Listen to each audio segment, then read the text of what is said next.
Okay, for this project, we're going to go into After Effects, but first we gotta get our image ready in Photoshop. Now you can do a simple parallax effect with one image, with a background image, and one object or person in front, and do some very simple camera motions. But for this one, we're going to make it a little more difficult, for my example anyways. I have a background image that I have ready in Photoshop. I have some foreground, which is a little hill here cut out of the background. I have a couple different logs and stuff and trees and ground cut out from the background. I have some fog, and I have the different monsters. I have the mummy ready to go. The mummy here,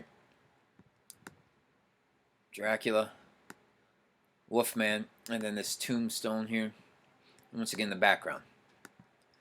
And I have these all cut out separately. Now they may be from different images, and I combine them in separate layers. I put them into this one image. Okay, and you've seen how to cut out things out of different images. I've shown that for Project 1, so you can go back and watch those tutorials if you need to. There's plenty of other tutorials out there how to cut out objects from a background. I've cut these from different backgrounds and I've placed them onto this one background image. The image size here,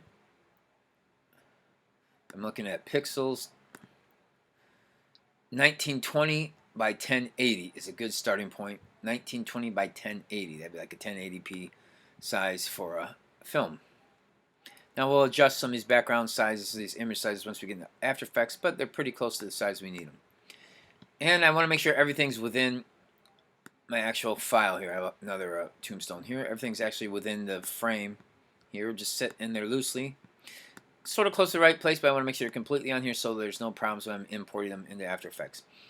If I use a vector mask to cut them out, I've gotten rid of the vector mask and applied it. So it's just a embedded, rasterized layers. Each one is embedded in this image and rasterized. So there should be no problem with utilizing this in After Effects. Okay, so all these different layers separately saved as a Photoshop file .psd, and then in our next video we'll see how we can import this into our After Effects file. And then at the end of creating our After Effects, we'll probably go into Premiere Pro, add some text and sound effects. Just so you know, I have a bunch of different layers for your project. You may only want to do a background and one main object, or one main person, or a couple people. It's entirely up to you. So this will show you several different approaches, and I made sure this is saved. I've got all my images and other files I'm going to use in one folder.